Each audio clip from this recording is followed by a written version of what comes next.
Outra coisa para estar ciente de que tudo faz parte é o yin e yang em cada ser humano. O movimento, a polaridade, se manifesta em cada ser humano, do feminino e do masculino. E novamente, é importante não ir muito para um extremo ou muito para o outro extremo.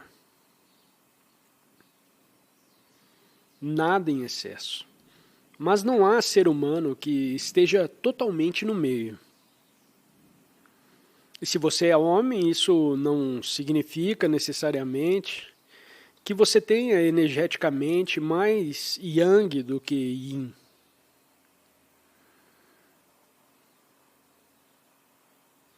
Há homens que têm mais yin do que algumas mulheres. Existem algumas mulheres que têm mais yang do que um homem.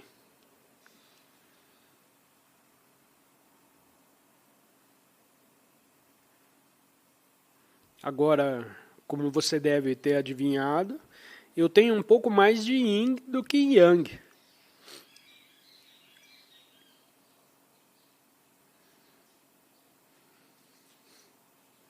Isso não significa que eu vou invadir o banheiro feminino e reivindicar o meu direito de usá-lo.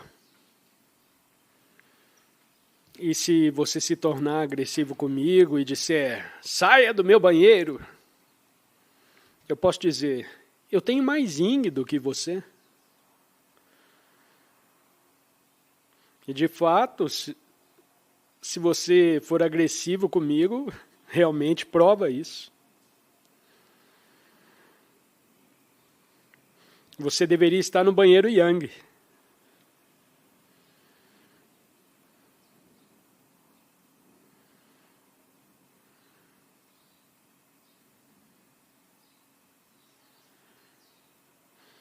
Marco, o nosso organizador sueco, que falou com vocês agora há pouco. Yin ou yang? O que vocês acham?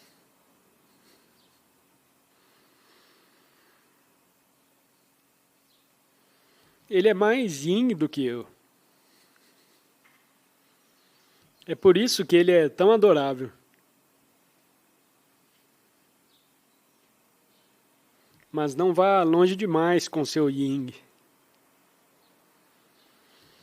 Você tem países também que têm predominância de serem mais yin ou yang.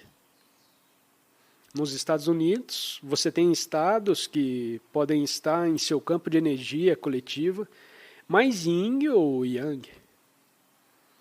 Um exemplo típico, ou por exemplo em geral, não significa que todo indivíduo naquele estado corresponde a isso.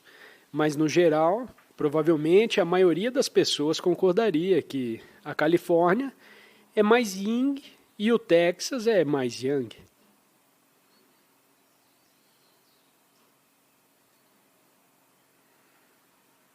Portanto, se seu carro quebrar no meio da noite e seu celular não funcionar, você terá que bater em uma porta. E se for uma família extremamente yang, a porta se abrirá com um cara, com uma arma. O que você quer? Saia da minha propriedade.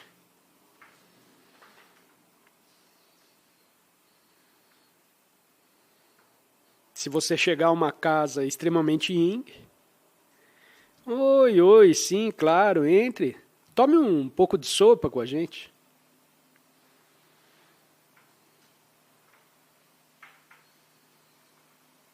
Agora, o perigo está com o yang extremo.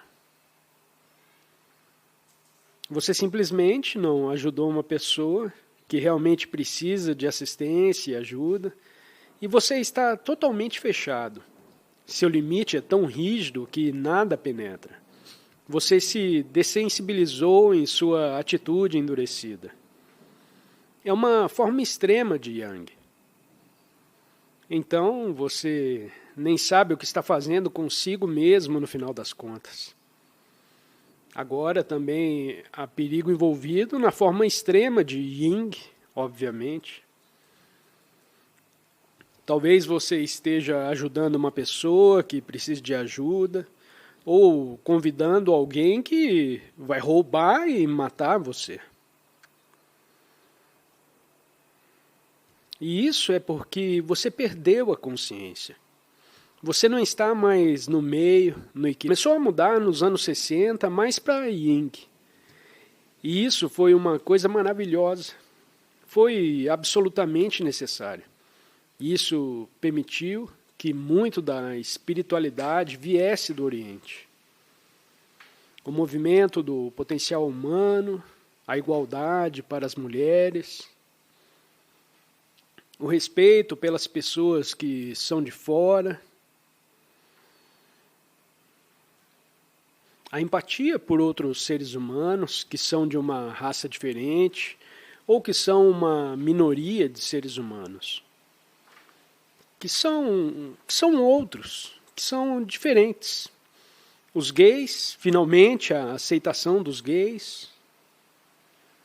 Todas essas coisas maravilhosas que aconteceram através da mudança para um estado de consciência mais empático, através da mudança para o Yin, isso foi ótimo. Caso contrário, provavelmente nem estaríamos aqui conversando. Mas você tem que ter cuidado com o movimento. Porque uma vez que começa e não há consciência suficiente, pode continuar e continuar e continuar. E então a empatia com os outros é algo que pode ser ruim, se você levar ao extremo. Torna-se politicamente correto, que pode ser muito extremo. Então você não pode dizer muitas coisas, e tem mais outras coisas que te proíbem de dizer. Não discorde de mim ou de nós. Porque qualquer coisa com a qual você discorde é discurso de ódio. Não fale sobre isso. Claro que existe discurso de ódio. E isso é claramente reconhecível. Então, só como exemplo de uma forma extrema de permissividade, bem, na verdade, já havia uma grande coisa. A educação mudou muito. É muito mais respeitar a criança, o fim dos castigos corporais, tudo isso são coisas maravilhosas. Aí, claro, a permissividade foi ganhando espaço, que houve uma total falta de orientação dada a uma criança. Então, foi muito a um extremo. Outra coisa interessante é que muitas escolas, hoje em dia, não querem mais diferenciar o desempenho das crianças. E eu posso ver por quê. Porque faz a criança se sentir mal ao ouvir: ó, você é melhor do que aquele outro e você não é tão bom quanto aquele outro ali. Então, quando eu era criança, tínhamos eventos esportivos e eu não era muito bom, como você deve ter adivinhado, em esportes. E foi um pouco como as Olimpíadas. Você precisava ter um certo número de pontos e aí você ganhava alguns prêmios. Era algo como as Olimpíadas. Você precisava ter um certo número de pontos, aí você ganhava uma medalha de bronze. Se você era melhor, você ganhava mais pontos, ganhava uma medalha de prata e depois ganhava uma medalha de ouro. E eu consegui 39 pontos, apenas um ponto abaixo da medalha de bronze. E todos os meninos maiores vieram até mim com condescendência e disseram: ó, você se saiu muito bem, estou tão surpreso. Agora, hoje em dia, talvez eu tivesse recebido uma medalha de ouro. Quem sabe, né? Nem precisa se esforçar muito para isso. Isso é uma coisa boa? Bom, vamos ter que ver, né? Como eu disse, nada em excesso. Não me matou não ter conquistado a medalha de bronze. Percebi isso. Na realidade, eu já sabia que o físico não era o meu forte. Sendo um fracote insignificante,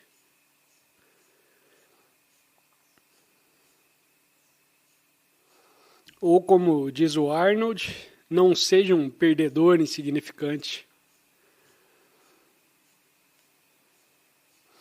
Então, apenas para dar uma forma muito extrema de Yin agora,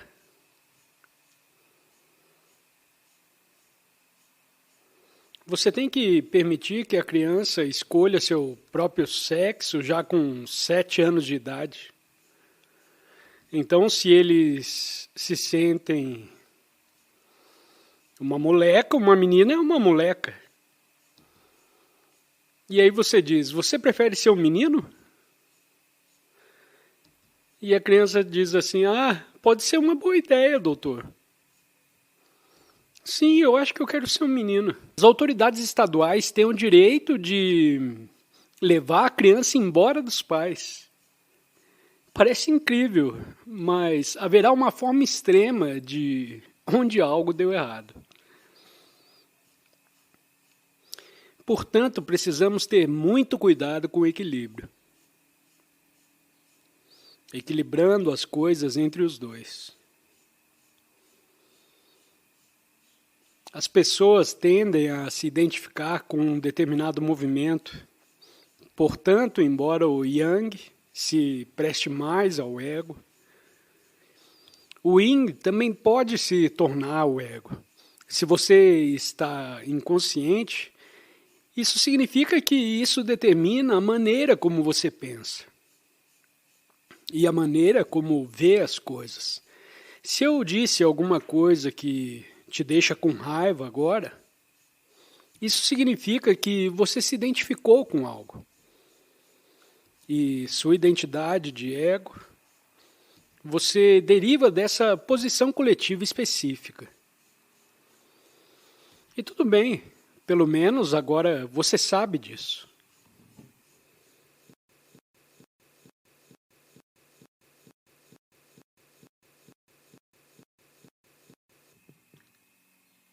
Como podemos parar de nos identificar com as nossas emoções? Portanto, o abandono de qualquer tipo de reclamação, a menos que possa ser feito algo e você fale com alguém sobre isso. E, novamente, não de uma forma de reclamação, mas de uma forma factual. Isso já é uma grande mudança. E a autoobservação continua também, faz parte disso. Quais são os pensamentos que passam por sua mente, e seja a consciência do que está acontecendo em seu campo emocional.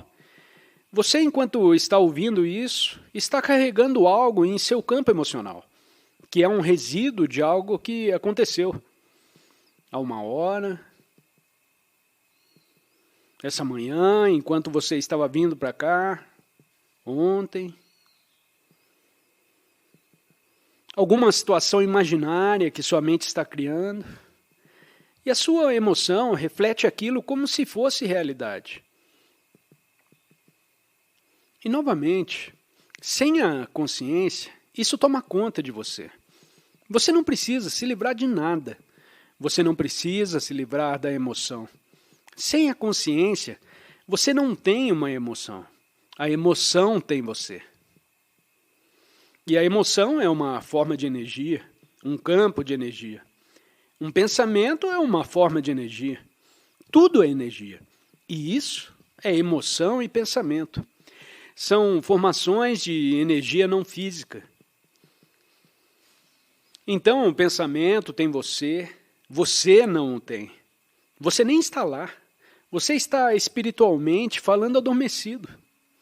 E está sendo dirigido pelas emoções condicionadas, o mental. Você é dirigido pelo condicionamento mental e emocional.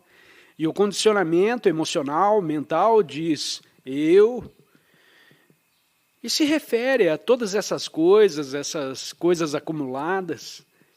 Eu, todo mundo diz eu continuamente. O pronome favorito de todo mundo é eu. E eles geralmente se referem a essa entidade. A entidade problemática, o ego. Essa é a palavra. O eu egóico. Eu. Há um eu mais profundo que não é o eu egóico. E o eu mais profundo, é por isso que estamos aqui, para acessar isso, para aprofundar isso. A maioria de vocês já tem acesso a ela, mas ela pode ficar periodicamente obscurecida. Nesse mundo, o que não é de se surpreender.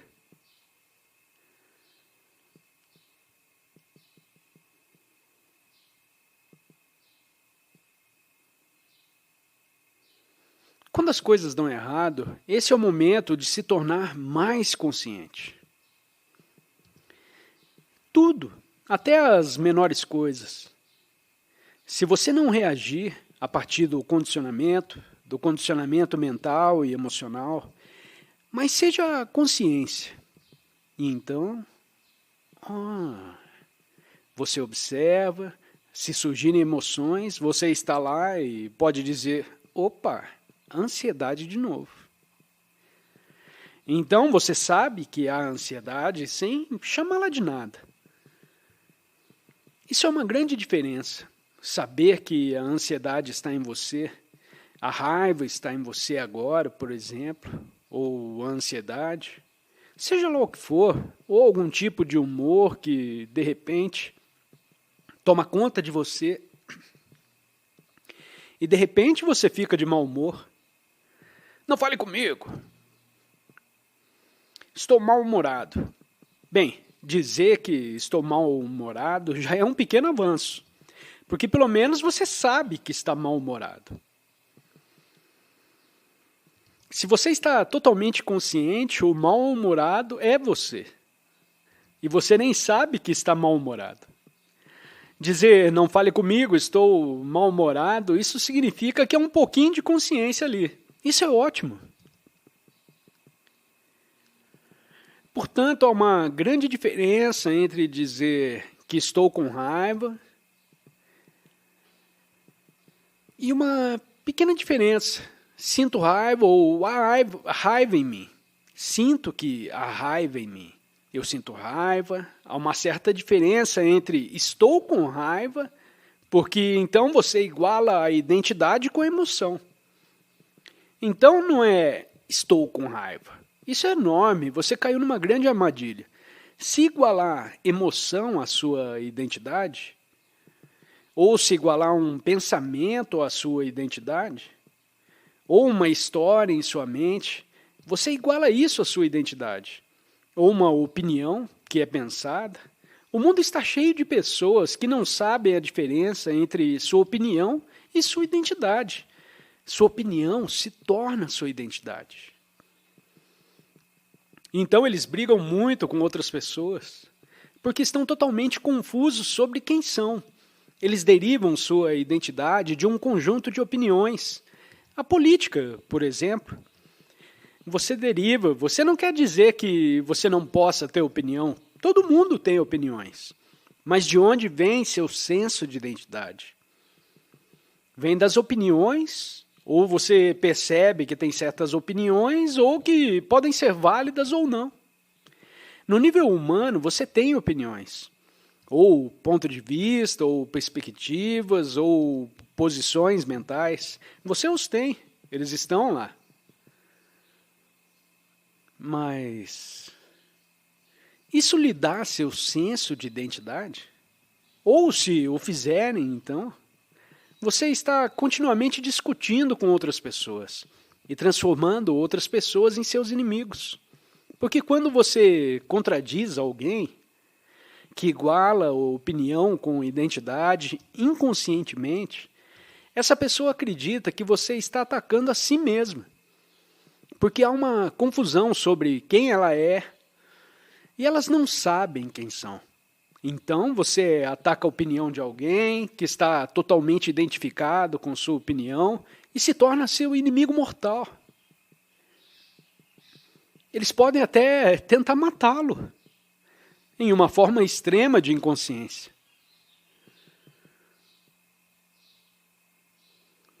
Então, é por isso que é tão importante transcender tudo isso. Transcender não significa excluir. Isso não significa mais opiniões. Estou agora, não estou tendo opinião sobre nada nem ninguém. Não, chega, isso não vai funcionar. O que você acha do Partido Republicano ou do Partido Democrata? Nada.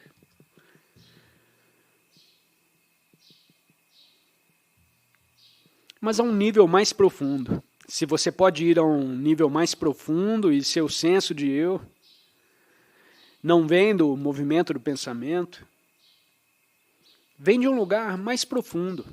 Sua identidade, você sente ou sente que é, não vem do campo emocional ou das formações mentais. E isso é o despertar. Isso é ser despertado. É descobrir, antes de tudo, isso eu mencionei. Isso para algumas pessoas no início vem em pequenos vislumbres. Alguns, talvez, às vezes, em ambientes protegidos, ambientes como aqui. Então, você, de repente, percebe. Eu digo, você é capaz de, nesse momento, você é capaz de deixar de pensar, sem adormecer, mas permanecendo alerta, de uma forma gentil, não através da força da vontade. Apenas abandone a conceituação, não há necessidade de interpretar compulsivamente esse momento. O que você poderia acrescentar a ele? Interprete como quiser. Você decide, eu gosto disso, eu não gosto daquilo, e sim, e não. Gostos e desgostos ainda existem na superfície do seu ser. Mas quando você se torna enraizado na presença mais profunda, no seu ser,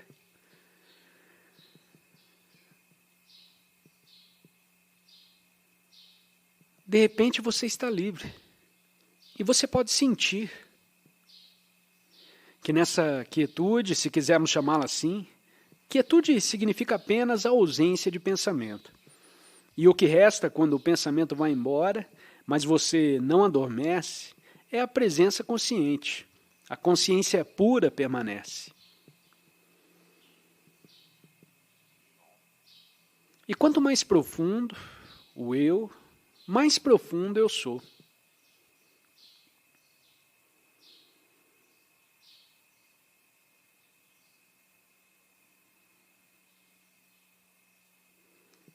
Então, em um momento de presença ou quietude, naquele momento, você transcendeu a pessoa, o eu pessoal.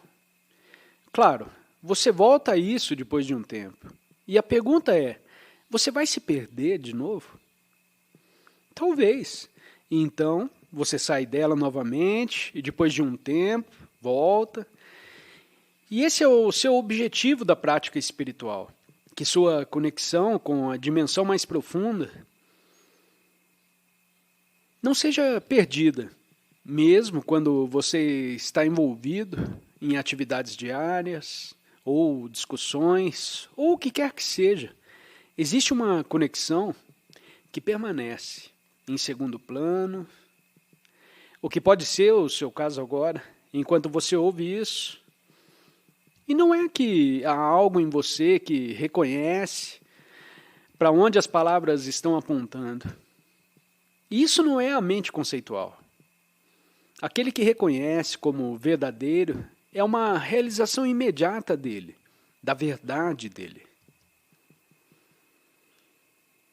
Você não precisa pensar sobre isso. Você não pode pensar nisso. Então, você sabe imediatamente. Sim, eu sei. Há um saber direto, não um saber conceitual. Conceitual significa conhecer através do pensamento. A maioria das pessoas vive através de uma realidade conceitual. Sua identidade é uma identidade conceitual. E eles conceituam todos os outros que encontram. Eles imediatamente formam julgamentos. Eles veem muito rapidamente. E você forma uma identidade conceitual para o outro. Você prende a outra pessoa nesse conceito mental. Mas isso você faz porque já fez isso consigo mesmo. Então você vive através de uma identidade conceitual. Eu. E assim damos um passo, vamos para um lugar mais profundo, ou você pode chamar de mais alto ou mais profundo, não importa. Eu prefiro mais profundo. Então você vai para um lugar mais profundo, onde o movimento do pensamento cessa e você, imediatamente, você transcende o eu egóico. Mesmo que apenas por alguns segundos ou um minuto. E todos desejam se livrar dessa entidade problemática. Inconscientemente, eles querem ser livres, mas não querem desistir. Há um paradoxo aqui. Eles não querem desistir, mas não conseguem suportar. Eles querem ser livres, tanto o consumo de drogas nesse mundo, é que eles, tudo o que eles querem para transcender esse peso da vida, como experimentando a vida com esse fardo pesado. E a identidade deles é muito insatisfatória. Então eles anseiam por serem livres, mas eles vão abaixo do pensamento. A estrada que leva você abaixo, você cai abaixo do pensamento, e até certo ponto, sim, você se liberou do eu. Antes de dormir, há um momento de transição, quando você está na cama e já está quase dormindo. E esse momento é muito bom. Você sente, dá aquela sensação de sono e você pode sentir. Você não consegue mais pensar nos seus problemas.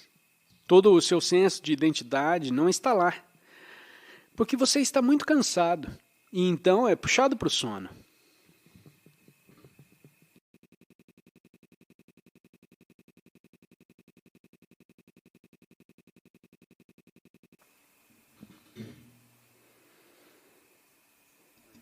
Querer manifestar a abundância material em sua vida talvez não seja a maneira certa de fazer isso. Porque você está se concentrando na camada mais externa da abundância. E mesmo que você consiga manifestar a abundância no nível externo, isso não lhe dará a verdadeira sensação de abundância. Em outras palavras, não vai fazer você feliz. Não vai te satisfazer, exceto por alguns dias. A nova posse, bonita e brilhante, seja ela qual for. E aí você olha e fala, entendi, agora é meu. E depois de alguns dias, ou uma semana, ou duas, ou talvez um mês, passa. E você fica assim, já não é mais gratificante dirigir uma Ferrari, ou o que quer que seja. Não há nada de errado com a Ferrari, mas se você está olhando para a Ferrari em busca de felicidade e realização, e para lhe dar uma sensação de felicidade, não vai funcionar por muito tempo.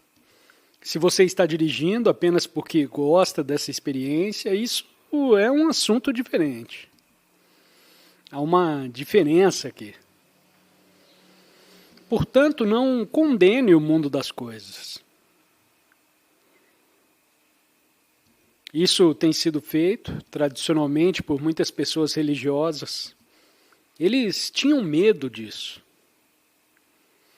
Então te diziam, não vá lá, você não deve ter nenhuma posse. Em muitas ordens religiosas e assim por diante, não apenas cristãos, mas também de outras religiões, monges, freiras, eles dizem, não, você não deve ter quaisquer bens. Em algumas tradições, os monges budistas não podem nem tocar em dinheiro. Claro, posso ver a razão por trás disso, mas seria ainda maior se você pudesse tocar no dinheiro e estivesse livre do apego ao dinheiro que toca. Eu não estou apegado a isso, então você pode tocá-lo. E você fica bem, em vez de ficar deslumbrado. É claro, eles não podem tocar em uma mulher. Oh, não vou tocar na mulher. É perigoso porque, claro, o raciocínio por trás disso é que o levará à total inconsciência. O impulso sexual surgirá em você e o deixará totalmente inconsciente. Talvez seja por isso que em algumas culturas as mulheres são cobertas.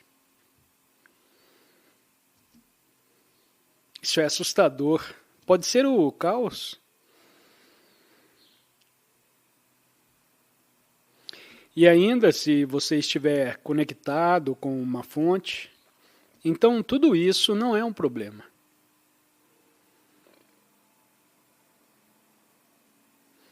Portanto, manifestar abundância não é realmente o caminho certo.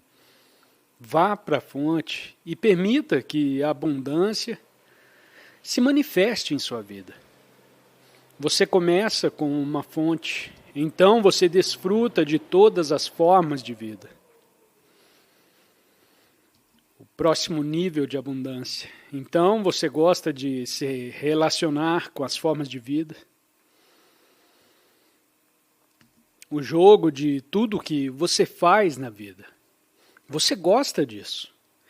Então é assim que, a partir desse prazer do que você faz, essa energia provavelmente também te traz coisas para as suas formas de vida, que antes você pensava que precisava desesperadamente para sentir a abundância. Então eles vêm como uma cereja no topo do bolo. E você pode entregá-los novamente se eles vierem. Você os tem por um tempo e diz, já tive isso por tempo suficiente. Agora você tem. E dá para outra pessoa. Tudo bem também. Você está muito feliz com isso. Portanto, manifeste a abundância de dentro para fora. Não de fora para dentro, esperando que você encontre um estado interestadual por meio de coisas externas. Esse é um dilema de muitas pessoas que praticam a manifestação. Que é claro que manifestar é algo que você pode usar. E funciona se for feito corretamente. Mas o dilema ou a falácia é a crença de que tudo o que você faz e o que você manifesta o fará feliz. É buscar a plenitude da vida. E então essa manifestação desaparece. E depois de um tempo traz seus próprios problemas e um novo nível de problemas. E a sensação de plenitude não permanece. Não fica com você. Nada pode lhe dar isso. Pode lhe dar a verdadeira sensação de abundância. E isso é incrível. O que significa que nada do que você conseguir no futuro pode levá-lo até lá. Você tem que começar por isso. E não precisa pedir que as coisas sejam diferentes na sua vida. Você começa aqui e agora, onde você está. E aqui e agora, você vai para dentro. E vê se consegue encontrar aquele lugar interior onde a vida nasce continuamente, mas que em si é não nascido. Atemporal, a própria consciência. Portanto, não comece por aí e permita que a abundância venha de lá. Em vez de começar com a camada mais externa, esperando que ela o satisfaça, se você estiver em contato com, como quiser chamá-lo, aquilo que não pode ser nomeado,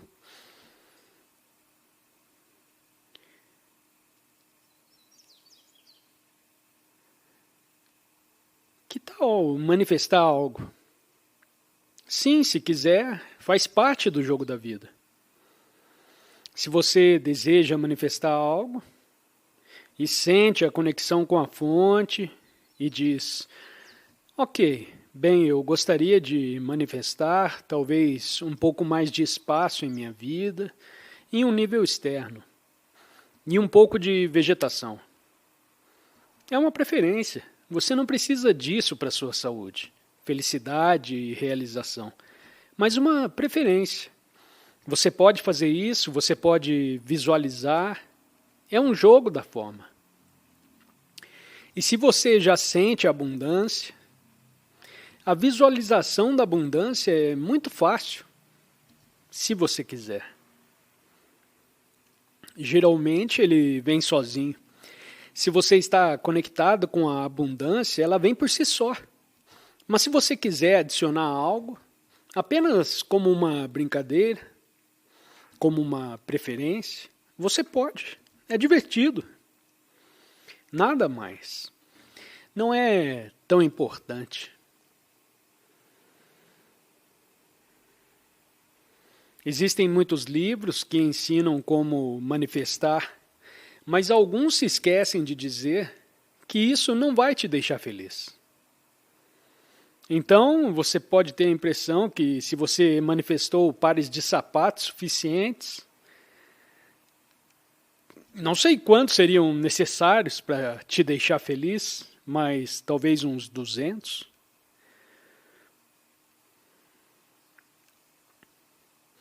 Talvez mais, uns 300.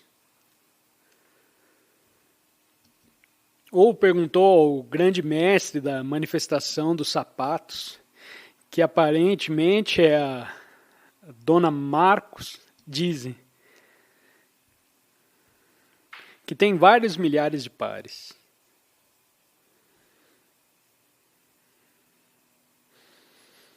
Bem, apenas uma coisinha que alguns desses livros não mencionam, mas, caso contrário, eles podem ser bastante úteis.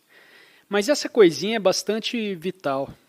A propósito, não vai te deixar feliz. Porque felicidade é realmente outra palavra para... Não costumo usar a palavra felicidade, porque sou um pouco superficial. Algo bom acabou de acontecer comigo, tem sido tão bom, tão bom. E então, no dia seguinte, eu estou lá depressivo de novo. Felicidade, feliz, infeliz. Então,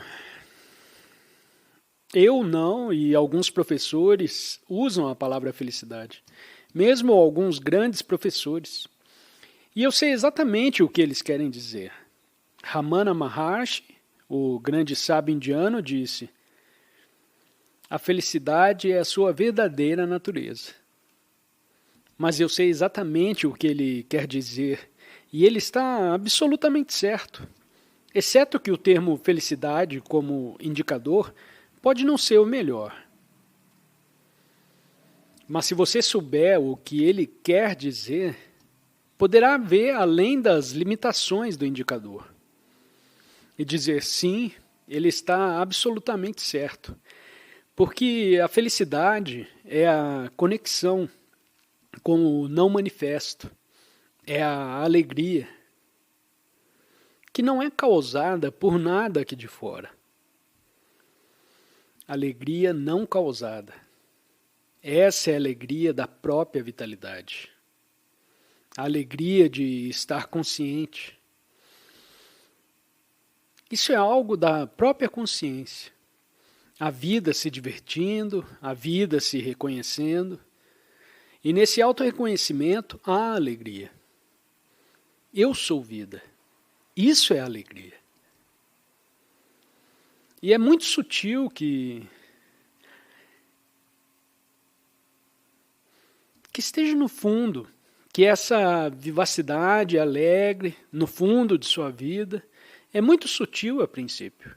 E conforme você presta mais atenção a ela, você sente que há um vasto poder ali. A propósito, sua mente tem que estar quieta. Enquanto você estiver interessado em cada pensamento que surge, você não pode sentir isso. Você tem que deixar de lado os pensamentos. Pelo menos não se deixe levar por cada pensamento que surge. E segui-lo com sua atenção. Como se alguém tivesse com um pedaço de cenoura e um barbante. Ou algo assim, e puxasse, e você está correndo atrás dele. Pois é, um cachorro correndo atrás de um osso. Ou um pedaço de carne amarrado no barbante. Esse é o pensamento que vem na sua cabeça. E você segue cada pensamento que vem, iludido. E antes que você perceba, meia hora se passou. E você seguiu uma linha de pensamento em lugares estranhos, de medo e ansiedade. E sentimento de não ser bom o suficiente, raiva dos outros. E finalmente você esgotou sua energia vital apenas seguindo um pensamento que o levou a uma série de outros pensamentos. E você está esgotado. Então sua mente não te deixa em paz. E outra surge. Ah não, vem por aqui agora. Outra isca. Então você não segue cada pensamento com sua atenção. Se um pensamento vier, você diz, tudo bem. Deixa para lá. Se você não der atenção, não terá interesse em acompanhá-lo. Você apenas deixa. Ele vem, para. Onde está indo na sua vida? Onde você está realmente indo com sua vida? O que você vai conseguir? O que você conseguiu? Você não fez nada com sua vida, não é? E você fica ruminando. E você reconhece isso apenas como um pensamento. Não o siga. E então sua atenção fica livre para a presença.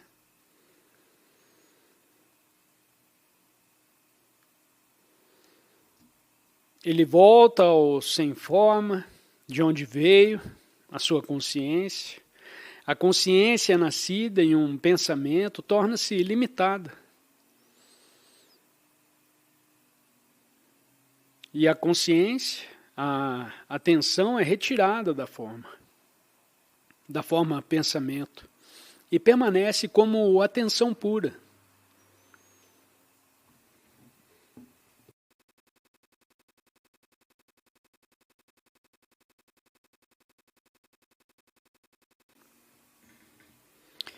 Por isso eu costumo dizer, diga sim ao momento presente.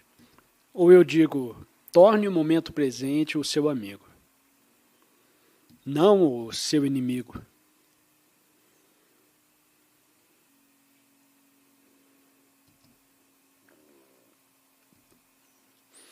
Isso significa, a propósito, Há um filme engraçado feito há alguns anos com o Jim Carrey. É chamado de Sim, Senhor. E esta é uma pessoa no filme. O personagem que ele interpreta, ele trabalha em um banco, eu acho, se eu não me engano, no departamento de hipotecas. E ele é muito amargo e gosta de dizer não para as pessoas que solicitam hipotecas. Não, você não pode ficar com isso. E ele adora dizer. E ele é muito negativo sobre tudo. Sua vida é monótona, chata. Tudo é negativo. Então ele vai para uma palestra dessas, estilo Nova Era. Um amigo o convida para um estranho evento da Nova Era com um professor. E o professor diz, você tem que dizer sim, sim para tudo. E ele meio que se convence. Bom, posso tentar isso, não tenho nada a perder. E a partir daí, tudo que as pessoas pedem, toda hipoteca, ele aprova. E o que quer que as pessoas perguntem a ele, tipo, você pode me emprestar um dinheiro? E ele, sim, claro. Você pode fazer isso? Ele, sim, sim, sim, sim para tudo. Então sua vida se torna muito interessante, mas também muito caótica. Ele se mete nas situações mais caóticas e meio que sai do controle. E no final, ele meio que parece perceber que isso não estava funcionando. Esse não é o verdadeiro significado. Portanto, dizer sim ao momento presente não significa aceitar tudo o que as pessoas lhe pedem. Em alguns casos, você tem que usar o não.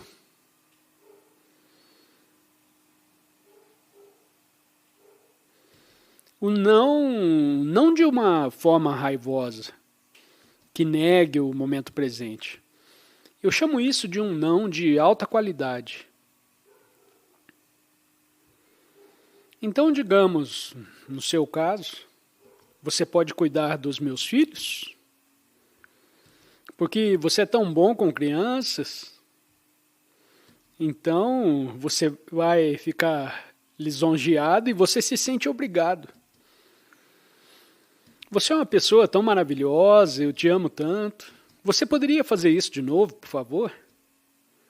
Em algum momento, desculpe-me, mas não posso fazer isso. Mas sem nenhuma negatividade. Uma declaração simples. Não é uma declaração reativa. Você não a transforma em uma pessoa má. Você quer tirar vantagem de mim? Não, eu não estou fazendo mais isso. Isso é um não de baixa qualidade. Mesmo que talvez ela estivesse tentando tirar vantagem de você, mas não é isso. Talvez então uma disfunção no ego dela. Muitos humanos fazem isso. O mundo está cheio de pessoas que talvez estejam tentando tirar vantagens de você. Isso é o que os egos fazem. Não é quem ela realmente é. Você não fala com o ego nela. Você simplesmente diz, eu amo seus filhos, eles são simplesmente maravilhosos e eu aproveito o tempo que estou com eles, mas eu não posso mais fazer isso. Sinto muito por isso. Alta qualidade, isso é um não de alta qualidade. E a pessoa diz, você pode me emprestar mais $1.000? Bem, já te emprestei 2.000 há 3 meses. E no ano passado te emprestei 5.000. E ainda não recebi nada de volta. E então você diz, me desculpe, eu tenho que dizer não. Mas você não diz, Você está apenas tentando me usar, e eu não vou mais fazer isso, eu não vou mais ser usado por você, e isso e nada mais. Esse é outro tipo de não, mas é um não de baixa qualidade. O não de alta qualidade é: não, me desculpe, é isso. Eu não posso mais fazer isso. Implica que há uma presença por trás do que você diz. Não é um não reativo.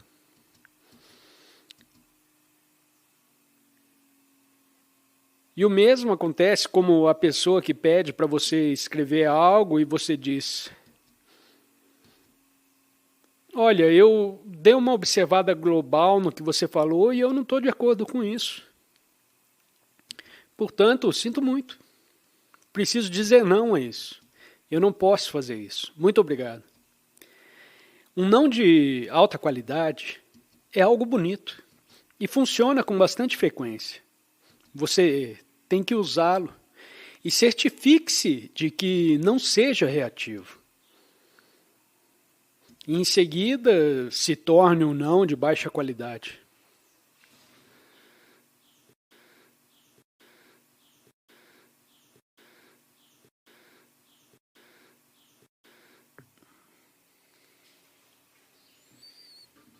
Bem, ainda não passei pela morte física. Como disse o mestre Zen, que foi questionado sobre vida após a morte, eu não sei. E eles disseram: por que você não sabe que é o mestre? E ele disse: sim, eu sou o mestre, mas não sou um mestre morto. Mas eu fui muito fundo no que se poderia chamar de morte, para a identificação com a forma.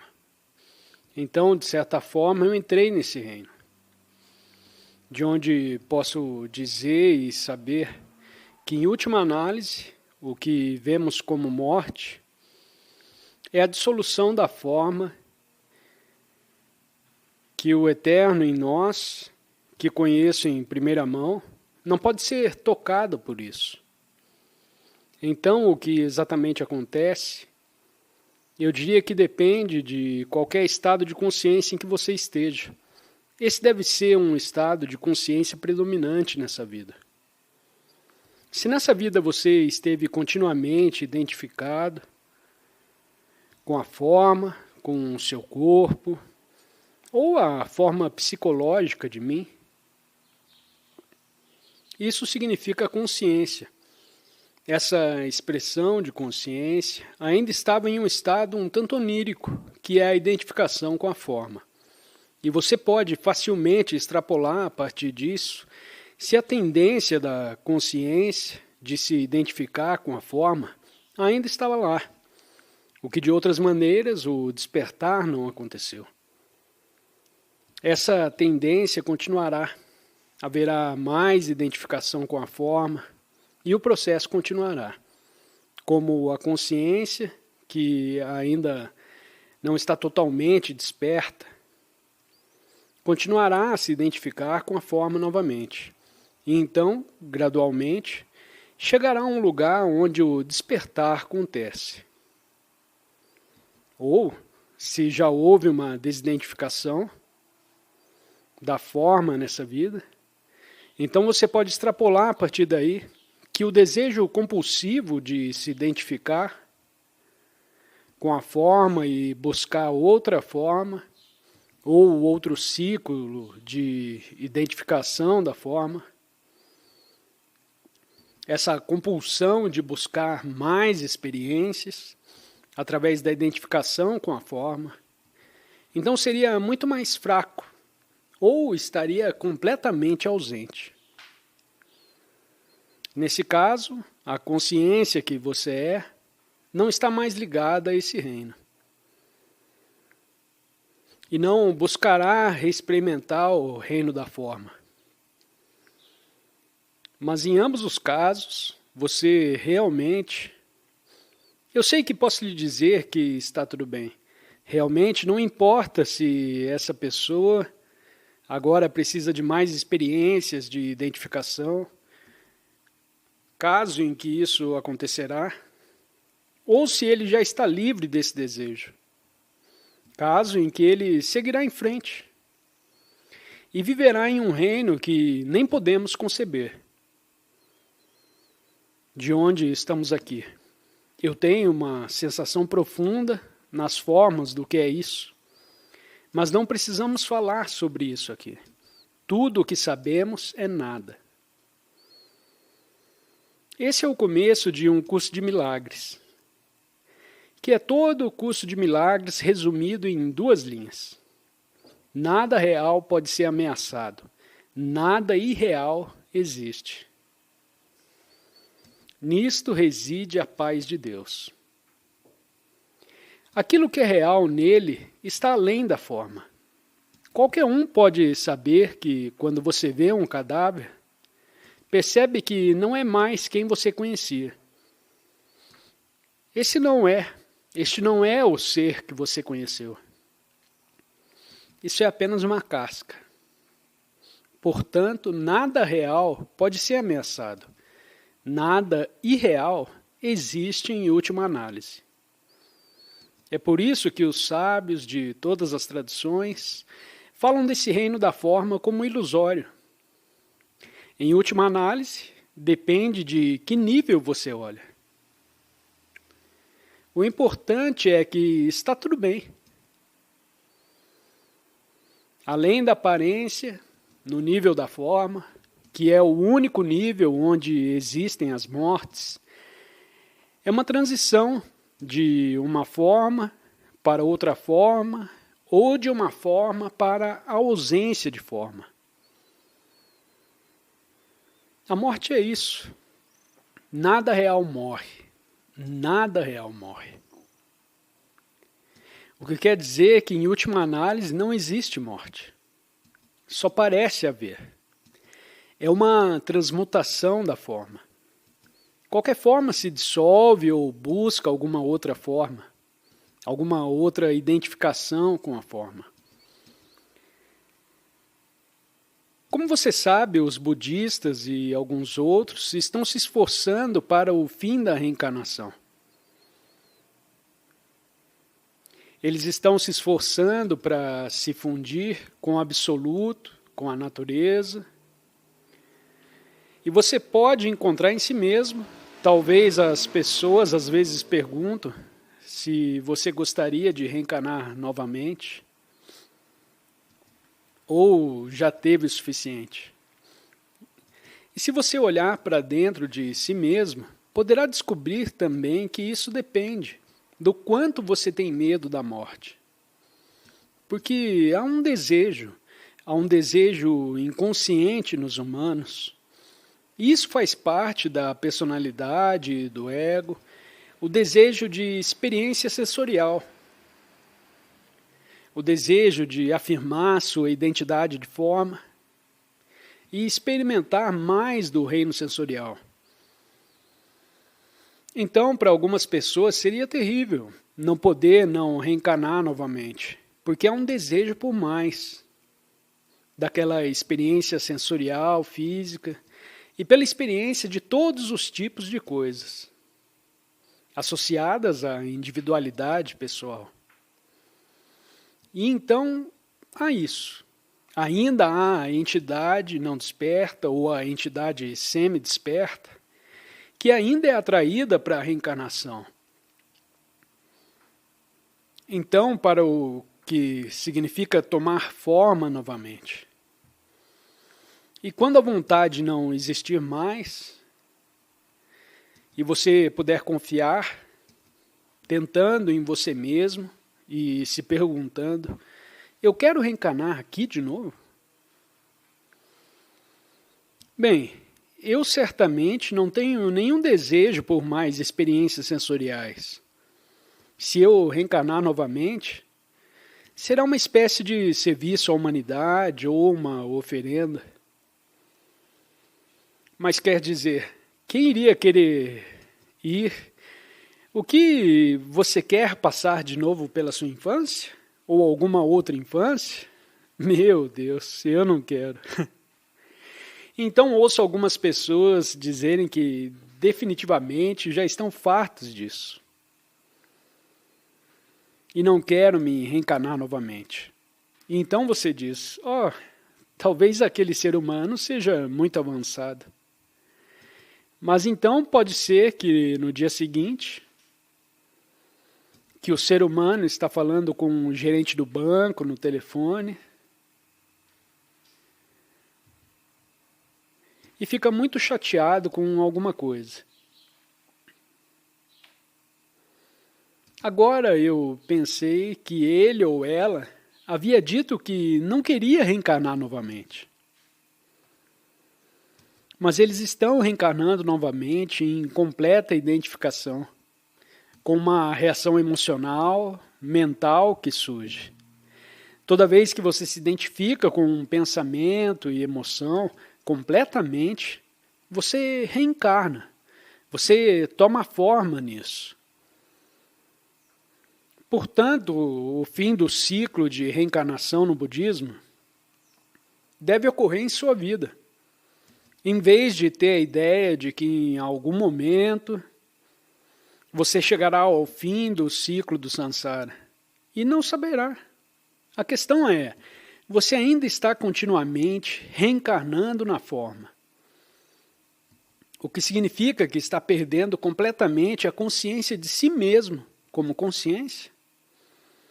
A identidade da essência não é perdida, mas totalmente encoberta. Então você realmente não sabe se vai ou não reencarnar.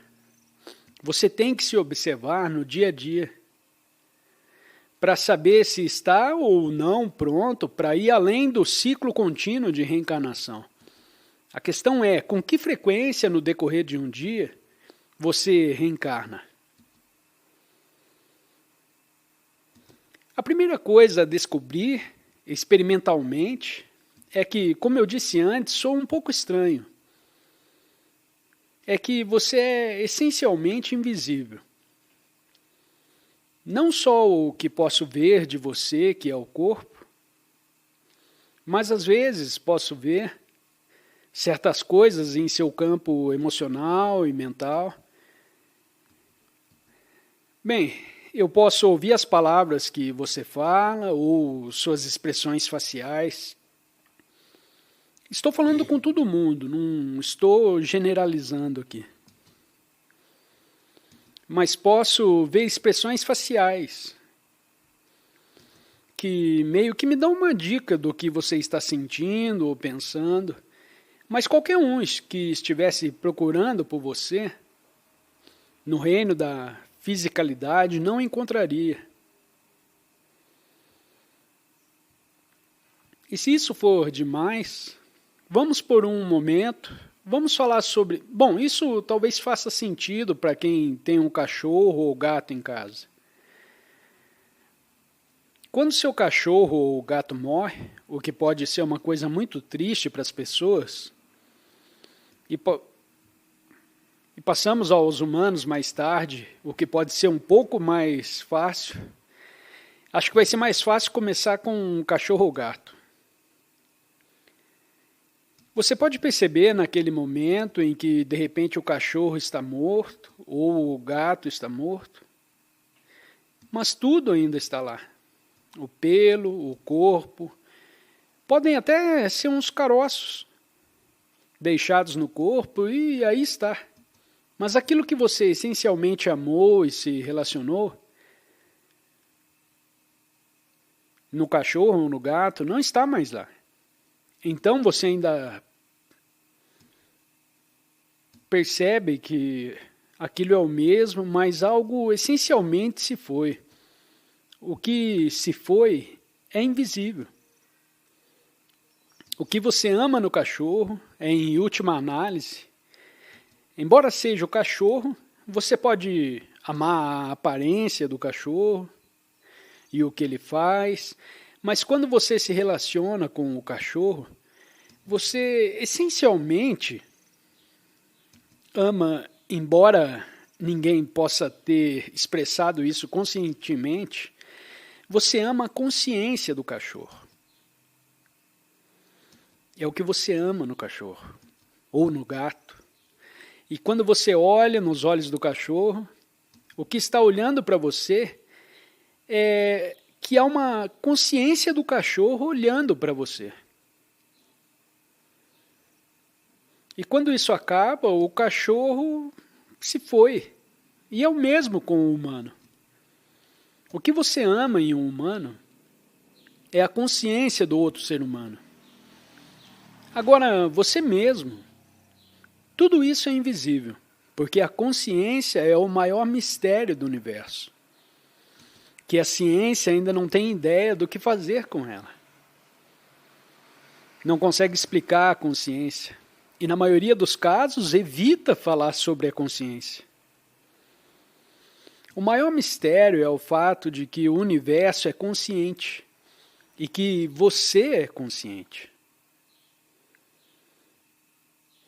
Um cirurgião procurando por você, cortando o seu crânio e analisando o seu cérebro, não encontrará nem mesmo um traço seu. Nem mesmo encontrará nenhuma de suas incontáveis centenas de milhares ou milhões de memórias que você tem em algum lugar. De que forma uma memória sobrevive em você? É a memória do seu primeiro professor na escola?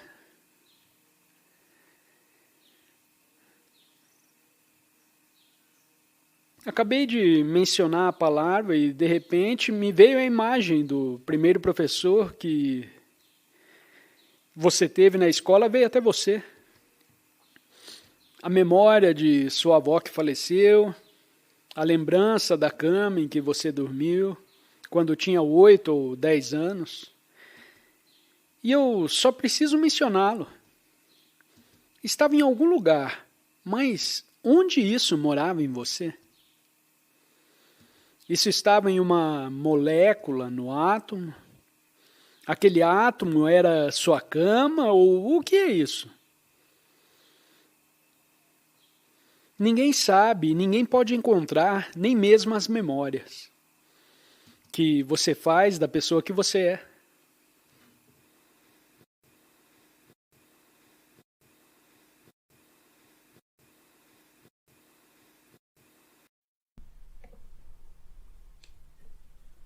Ter acesso a essa região sem forma traz uma liberdade verdadeira. Ela nos liberta da escravidão da forma e da identificação com a forma.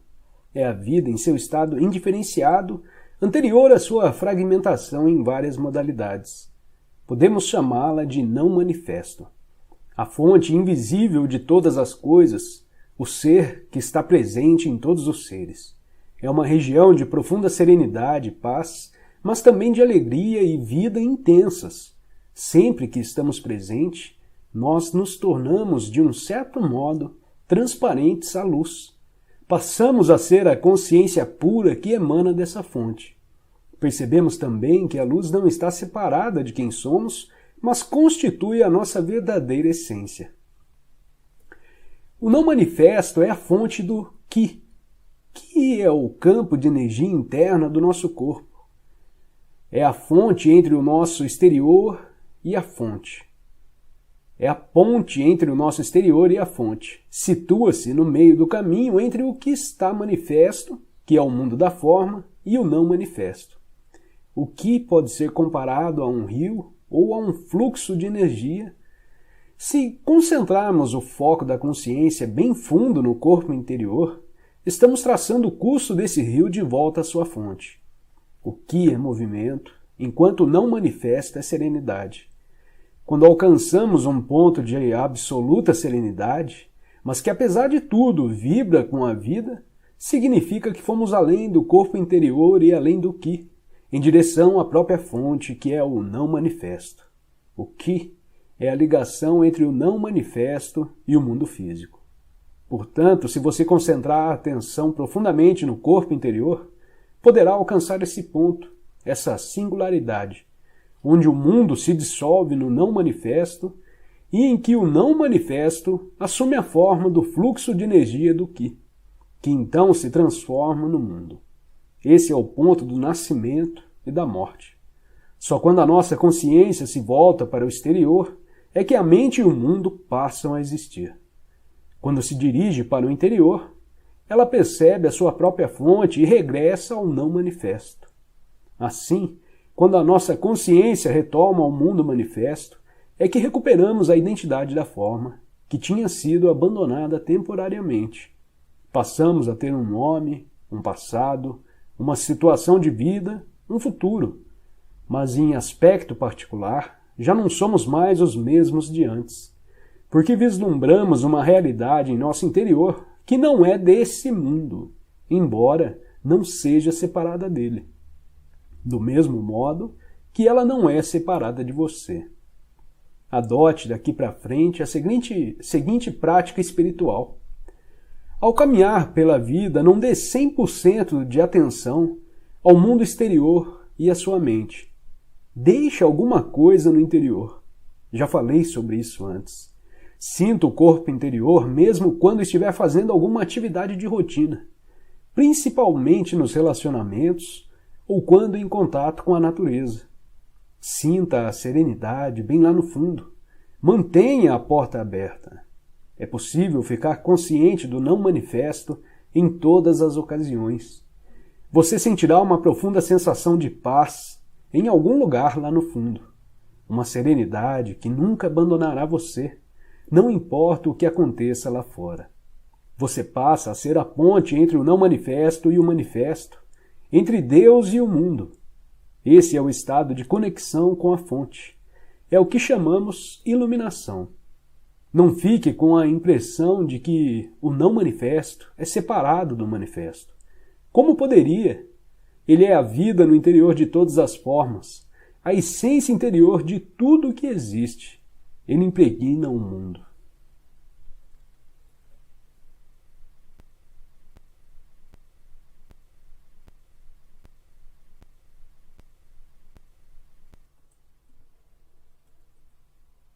Quando a consciência se liberta da sua identificação com as formas física e mental, torna-se o que podemos chamar de consciência pura ou iluminada, ou presença. Isso já aconteceu com alguns indivíduos e parece que está destinado a acontecer em breve em uma escala muito maior, embora não haja garantia absoluta que vá acontecer. Muitos seres humanos ainda estão identificados com a mente e são governados por ela. Se não se libertarem a tempo, serão destruídos por ela. Vão se ver envolvidos em confusões cada vez maiores, conflitos, violência, doenças, desespero e loucura. A mente se transformou em um navio que naufraga. Se você não pular, vai naufragar com ele. A mente egóica coletiva é a entidade mais perigosamente insana e destruidora que jamais habitou nosso planeta. O que você acha que acontecerá ao planeta se a consciência humana não se modificar? Para a maioria dos seres humanos, a única maneira de descansar a mente é ocasionalmente reverter a um nível de consciência abaixo do pensamento. As pessoas fazem isso todas as noites durante o sono. Mas até certo ponto, isso também acontece através do sexo, da bebida e de outras drogas que suprimem a atividade excessiva da mente. Se não fosse pela bebida, por tranquilizantes e antidepressivos, bem como pelas drogas ilegais, todas consumidas em grandes quantidades, a insanidade das mentes humanas seria até mais óbvia do que já é. Acredito que impedida de usar drogas, uma grande parte da população se transformaria num perigo para ela mesma e para os outros.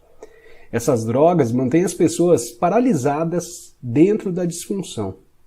Sua ampla utilização apenas retarda a ruptura das velhas estruturas mentais e o aparecimento de uma consciência superior. Enquanto os usuários individuais puderem obter algum alívio da tortura diária a eles infligida por suas próprias mentes, estarão sendo impedidos de gerar uma presença consciente o bastante para se elevarem sobre o pensamento e assim encontrarem a verdadeira libertação. Retomar a um nível de consciência abaixo da mente, que é o nível pré-pensamento dos nossos ancestrais distantes e também dos animais e das plantas, não é uma opção válida para nós. Não há como retomar. Se a raça humana tiver de sobreviver, terá de passar para o estágio seguinte. A consciência está se desenvolvendo por todo o universo através de bilhões de formas. Portanto, mesmo se não conseguirmos, não terá a menor importância numa escala cósmica.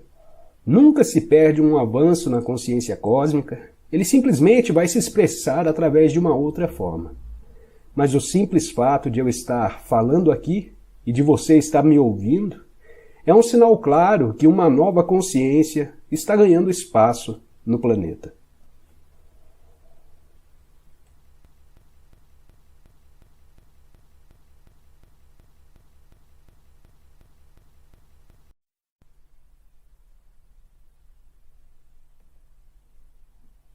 Muitas das assim chamadas coisas más que nos acontecem na vida são devidas à inconsciência. Elas são criadas por nós, ou melhor, são criadas pelo ego. Refiro-me a isso às vezes como drama. Quando restabelecemos a conexão com o ser e não deixamos mais a mente governar, paramos de criar essas coisas. Mas há muitas pessoas que se apaixonam pelos seus dramas particulares de vida. Identificam-se com suas histórias. O ego governa a vida delas. Investiram nele todo o sentido de eu interior. Até mesmo a busca de uma resposta, de uma solução ou de uma cura se torna parte dele. O que mais teme é que seus dramas tenham um fim. Enquanto essas pessoas forem à mente, seu maior medo será o próprio despertar. Quando vivemos em uma completa aceitação do que é, todos os dramas da nossa vida chegam ao fim. Ninguém consegue ter a mais leve discussão conosco, não importa quanto tente. Não se pode discutir com alguém completamente consciente. Uma discussão implica uma identificação com a mente e uma determinada posição mental, tal como resistência e reação às posições de outra pessoa. O resultado é que as polaridades opostas ficam mutuamente energizadas. Esses são os mecanismos da inconsciência. Ainda podemos estabelecer o nosso ponto de vista de modo claro e firme, mas não haverá nenhuma força reagindo ao fundo, nenhuma defesa e nenhuma agressão. Assim, não se transformará em um drama.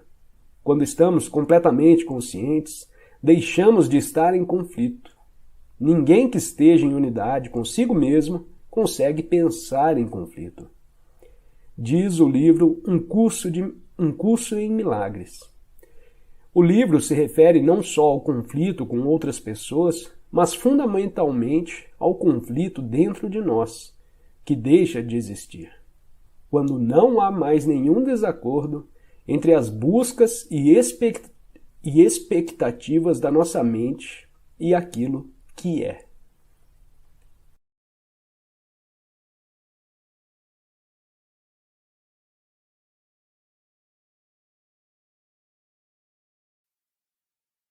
A chave do segredo será sempre essa.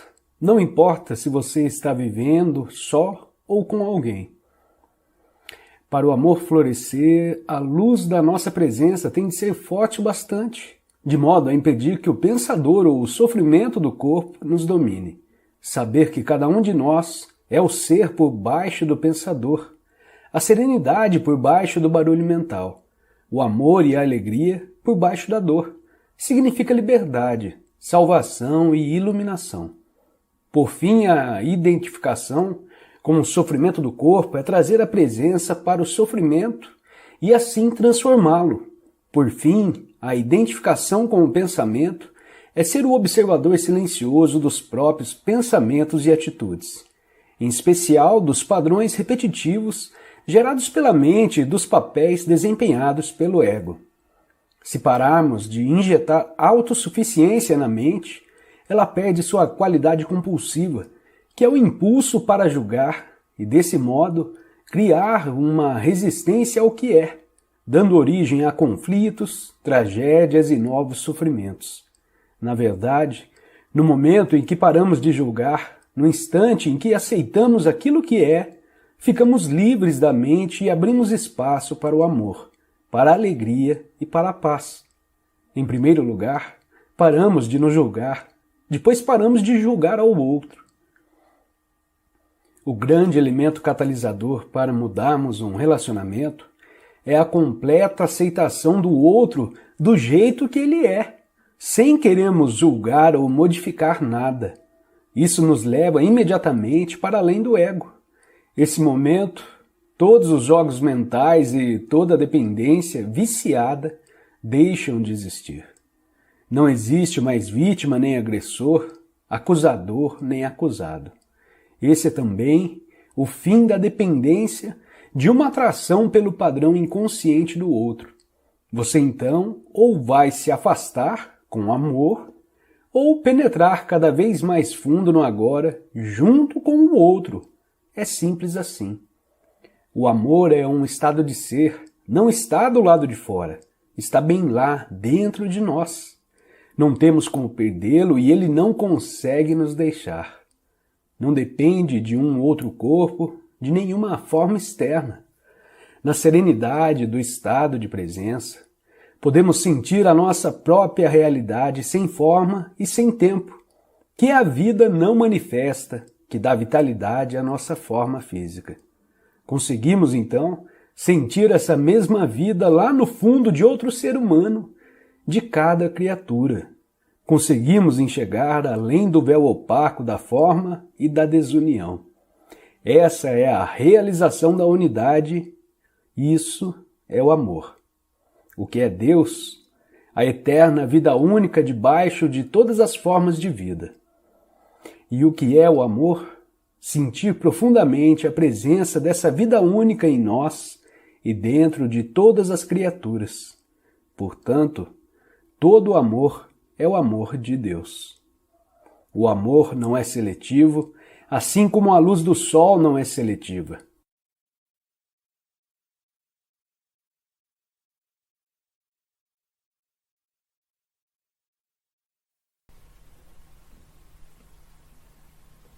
Um outro aspecto do sofrimento emocional é uma profunda sensação de falta, de incompletude, de não se sentir inteiro. Em algumas pessoas isso é consciente, em outras, não. Quando está consciente, a pessoa tem uma sensação inquietante de que não é respeitada ou boa o bastante. Na forma inconsciente, essa sensação se manifesta indiretamente como um anseio, uma necessidade ou uma carência intensa. Em ambos os casos, as pessoas podem acabar buscando compulsivamente uma forma de gratificar o ego e preencher o buraco que sentem por dentro. Assim, empenham-se em possuir propriedades, dinheiro, sucesso, poder, reconhecimento ou um relacionamento especial para se sentirem melhor e mais completas. Porém, mesmo quando conseguem todas essas coisas, percebem que o buraco ainda está ali e não tem fundo. As pessoas veem, então, que estão realmente em apuros, porque não podem mais se enganar. Na verdade, elas continuam tentando agir como antes, mas isso se torna cada vez mais difícil. Enquanto o ego dirige a nossa vida, não conseguimos nos sentir à vontade, em paz ou completos, exceto por breves períodos, quando acabamos de ter um desejo satisfeito. O ego precisa de alimento e proteção o tempo todo. Tem necessidade de se identificar com coisas externas, como propriedades, status social, trabalho, educação, aparência física, habilidades especiais, relacionamentos, história pessoal e familiar, ideais políticos e crenças religiosas. Só que nada disso é você. Levou um susto? Ou sentiu um enorme alívio? Mais cedo ou mais tarde, você vai ter que abrir mão de todas essas coisas. Pode ser difícil de acreditar, e eu não estou aqui pedindo a você que acredite, que a identidade não está em nenhuma dessas coisas. Você vai conhecer por si mesmo a verdade. Lá no fim, quando sentir a morte se aproximar. Morte significa um despojar-se de tudo o que não é você. O segredo da vida é morrer antes que você morra e descobrir que não existe morte.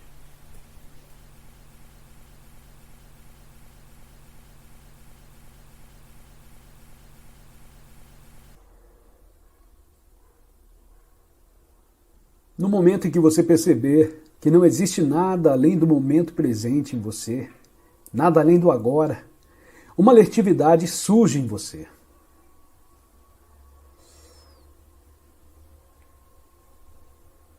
Você se torna atento ao que quase se pode chamar de a presença do poder deste momento.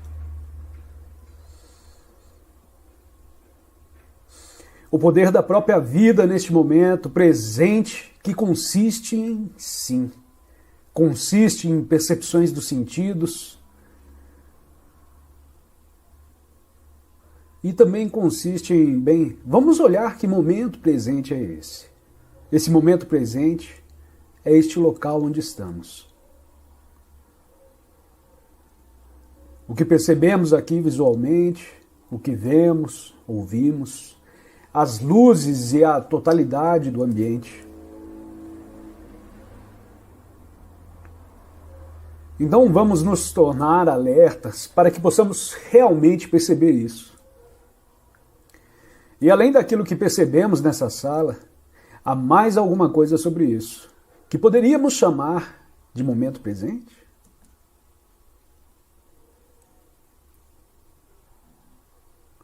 Bem, se você olhar profundamente o suficiente, sim, também há. O campo de energia interior em seu corpo, que você pode realmente sentir, que você está vivo em suas pernas, seus braços, seus pés, é também parte do momento presente. Sentir o campo de energia que permeia o corpo físico, que também é algo que você pode sentir.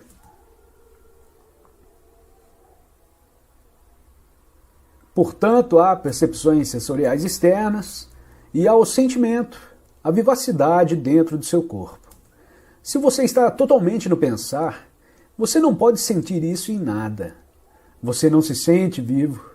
Você apenas está vivo na parte superior da casa, na sua cabeça. A casa inteira que você habita, então, está vazia. Então você pode começar a habitar todo o corpo, e não só apenas a cabeça. Isso se torna parte de sua experiência do momento presente. Assim, percepções dos sentidos, sim, há elas, e também está toda essa vivacidade, e até na luz artificial vemos isso. Claro, você pode dizer, eu prefiro a luz do sol, ok, eu também. Mas há uma beleza e vitalidade mesmo à luz artificial. E há uma beleza e vivacidade que é geralmente negligenciada, que está na textura da cadeira que estamos sentados aqui, da sua cama ou do que você estiver vestindo, flores, claro. E de repente você se torna consciente disso e isso não é tudo ainda. Estamos apenas entrando no momento presente. Então você tem tudo isso, meu amigo. E os exteriores, e de repente você aprecia a vitalidade de todas as coisas que o cercam.